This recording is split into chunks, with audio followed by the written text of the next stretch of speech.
কষ্টের সফর, দ্বিতীয় কষ্টের সফর হইল এমন কষ্টের সফর হইছে আসমানের ফেরেশতারা পর্যন্ত কাঁদছে। আল্লাহর রাসূল ওই জায়গায় তিনবার জমিনের ভিতরে বেহুশ হয়ে পড়ে গেছিলেন। ছোট ছোট তায়েফের জমিনের বাচ্চারা এমন ভাবে বাটাল দিয়ে আল্লাহর রাসূলের শরীরের উপরে যেমন আঘাত করেছে, যেই পাথর নিক্ষেপ করেছে আল্লাহর রাসূলের শরীরের ভিতরে ঢুকে গেছে। যায়েদ রাদিয়াল্লাহু তাআলা আনহু পলক পুত্র ছিলেন, সফর সঙ্গী ছিলেন আল্লাহর রাসূলের। যেখান থেকে পাথরগুলা যখন সরাইছে ওখান থেকে রক্তের স্রোত যখন বের হয়ে আসছে, তায়েফের জমিনের ভিতরে প্রথমবার আল্লাহর রাসূল জমিনের ভিতরে যখন বেহুশ হয়ে যখন পড়ে গেলেন, আল্লাহর রাসূল বেহুশ হয়ে যখন পড়ে গেলেন, দ্বিতীয় নম্বরে যখন আল্লাহর রাসূল আবার তায়েফের জমিনে রক্তাক্ত অবস্থায় জমিনের ভিতরে যখন বেহুশ হয়ে পড়ে গেলেন, ওই সময় একটা যুবক ছিল। যুবক, এ কে আসো, একটু মুহাম্মদ একটু মুখে পানি দাও। আল্লাহু আকবার কন্যা, আর একটু জোরে বলেন না আল্লাহু আকবার। এ কে আসো, একটু মুহাম্মদ পানি দাও, একটু মুহাম্মদ পানি দাও। মুহাম্মদ একটু চোখের ভিতরে গলার ভিতরে একটু পানি দিছে। আল্লাহর রাসূল বৈশা যুবককে ডাক দেয়া বলেন, কে তুমি? তোমাকে তো চিনলাম না। যুবক ডাক দেয়া বলে, আল্লাহর রাসূল, আমার বাড়ি হলো সেই নেনুয়া। আল্লাহর রাসূল ওই সময় ডাক দেয়া বলেন, নেনুয়া তো আমার ভাই ইউনূস পয়গম্বরের বাড়ি। সুবহানাল্লাহ কন্যা, তুমি ওখান থেকে এই জায়গায় কেন আসছো? কয়, আমি মুসলমানদের বিরুদ্ধে আমি লড়াই করার জন্য আসছি। এই সময় আল্লাহর রাসূল ডাক দেয়া বলেন, নেনুয়া তো আমার ভাই ইউনূস পয়গম্বরের বাড়ি। ওই সময় আল্লাহর রাসূলকে ডাক দেয়া বলেন, আপনি নেনুয়ার খবরও জানেন? আল্লাহর রাসূল বলেন, এই দুনিয়ায় যা কিছু হয় ওই মালিক যদি আমারে যা জানায় আমি তা জানি। আল্লাহু আকবার, আল্লাহু আকবার। যুবক ডাক দেয়া কয়, আল্লাহর রাসূল, আমি আপনার বিরুদ্ধে খাটার জন্য এই তায়েফের জমিনে আসছি। এখন আপনার সাথে কথা বলে আমার প্রমাণ হয়ে গেছে, এত দূরের খবর যেহেতু আপনার কাছে আছে, আপনি সত্য ধর্মের নবী হয়ে না হয়ে পারেন না। আপনি মনে হয় সত্য ধর্মের নবী। আপনার হাতে আমি এক্ষুনি হাত রাখলাম, কালেমা পড়ে এক্ষুনি মুসলমান বানায় দেন। বলেন সুবহানাল্লাহ। এক্ষুনি সাথে সাথে কালেমা পড়ে মুসলমান হয়ে যায়। একদিক দিয়ে আল্লাহর রাসূলের গায়ের থেকে রক্ত জমিনের ভিতরে পড়তেছে, আরেক দিক দিয়ে রাসূলের হাতে হাত রেখা কালেমা পড়ে মুসলমান হয়ে যেতেছে। সুবহানাল্লাহ বলেন না? এই জন্য যেই জমিনের ভিতরে মুসলমানদের রক্ত পড়ে যায়, 2 দিন আগে হোক আর পরে হোক, ওই জমিনটা মুসলমানদের জমিন হয়ে যায়। ঠিক কিনা জোরে বলেন না? মুসলমানদের জমিন হয়ে যায়। আল্লাহর রাসূল তিনবার যখন জমিনের ভিতরে আবার যখন পাথর মারতে মারতে আল্লাহর রাসূলকে যখন বেহুশ হয়ে ফেলাইলেন, ওই সময় 3বার জমিনের ভিতরে তিনবার যখন জমিনের ভিতরে বেহুশ হয়ে পড়ে যাওয়ার পর আল্লাহর রাসূল জমিন থেকে উঠানোর পর উপর দিকে মালিকের দিকে তাকায়া আল্লাহ তাআলাকে ডাক দেয়া বলেন, আল্লাহ, আপনি কি আমারে একা জমিনের ভিতরে ছেড়ে দিলেন নাকি? আপনি কি আমারে একা জমিনের উপরে ছেড়ে দিলেন? আসমান থেকে আল্লাহ তাআলা জিবরাইলকে পাঠিয়ে দিয়ে ডাক দেয়া বলে, জিবরাইল যাও, আমার দুস্তরে বলে আমি একা জমিনের উপরে ছেড়ে দিছি না। আমি আমার দুস্তরে একা জমিনের উপরে ছেড়ে দেই নাই। আল্লাহর রাসূল যা ওয়ার্ডার করবে আজকে তুমি তাই ওয়ার্ডার মানবা। জিবরাইল ডাক দিয়ে আল্লাহর রাসূলের কাছে সাথে সাথে এসে পড়ছে। আল্লাহর রাসূলকে ডাক দেবে, আল্লাহর রাসূল, আপনি যা ওয়ার্ডার করবেন আজকে তাই হবে। আপনি যদি বলেন 2 পাহাড়ের চাপ দিয়ে আজকে তায়েফবাসীকে জমিনের সাথে মিশায়া দেব, আল্লাহর রাসূল চোখের পানি ফেলায় দিয়ে ডাক দেয়া বলেন, না জিবরাইল, না। এই 2 পাহাড়ের চাপ দিয়া যদি এই তায়েফের জমিনের মানুষগুলারে যদি তুমি মেরে ফেলাও, আমি কার কাছে কালেমার দাওয়াত দিয়া যাব? আমি কার কাছে কোরআনের দাওয়াত দিয়া যাব? কারে আমি মুসলমান বানাবো, ইমানদার বানাবো? এদের কি মারা যাবে না, এরা যখন আবার বুঝবে আমার সাথে কালেমা পড়ে মুসলমান হয়ে যাইবে। আল্লাহু আকবার, আল্লাহ। আল্লাহর রাসূলকে আঘাত করেছে, পাথর মেরে নিক্ষেপ করছে, আর আল্লাহর রাসূল তাদের জন্যই হাত তুলে দোয়া করছে। মুহতারাম হাজিরিন, উলামায়ে কেরাম, হযরত উলামায়ে কেরাম, আপনারা যতই গালি দেন তবু আপনাদের হেদায়েতের জন্য উলামায়ে কেরাম রাতভর দোয়া করে। মুহতারাম হাজিরিন, এই জন্য জিন্দেগিটা রাসূল সাল্লাল্লাহু আলাইহি সাল্লাম যেভাবে চলছেন ওই সুরত নিয়ে যদি কবরে যেতে পারি তাহলে মানুষের দাম আছে, আর ওই সুরত নিয়ে যদি না যাইতে পারি তাহলে কোনো দাম নেই।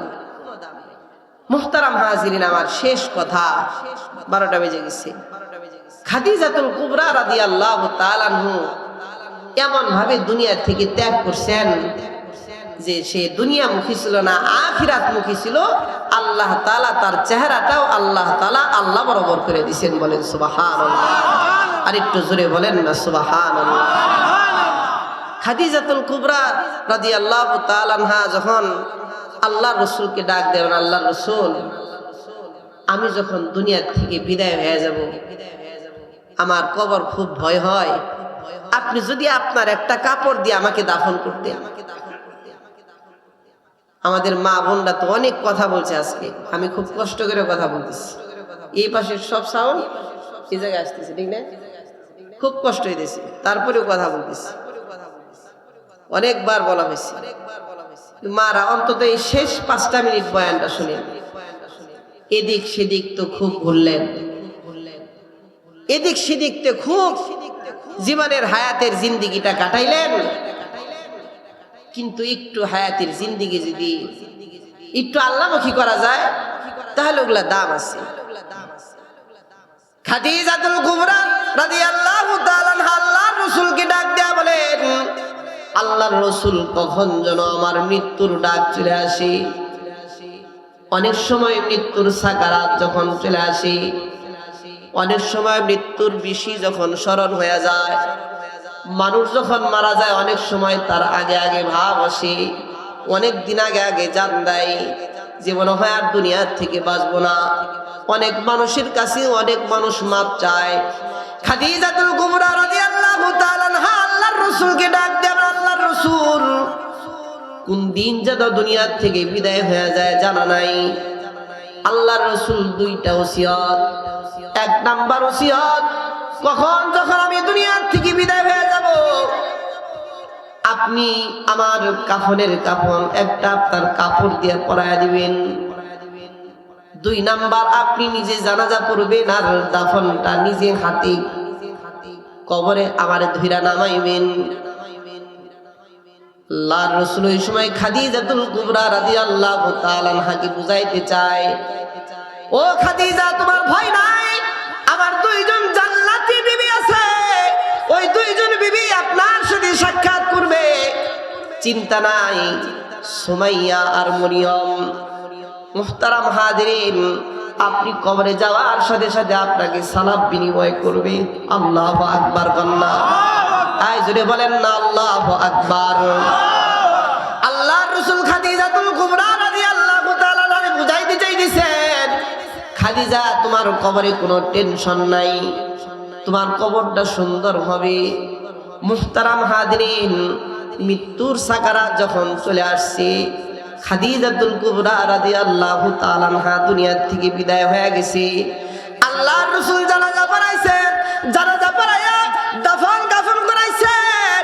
খাদিজাতুল কুবরা রাদিয়াল্লাহু তাআলা আনহা চেহারাটা আল্লাহর রাসূল নিজে হাতে কিবলামুখী যখন করে দিতেছেন, কিন্তু অটোমেটিকলি আল্লাহর রাসূল কিবলামুখী করে দেয়, আর অটোমেটিকলি চেহারাটা একদম আসমান বরাবর হয়ে যায়। আবার আল্লাহর রাসূল নিজের হাত দিয়ে কিবলামুখী করে দেয়, আবার চেহারাটা সাথে সাথে আল্লাহমুখী হয়ে যায়।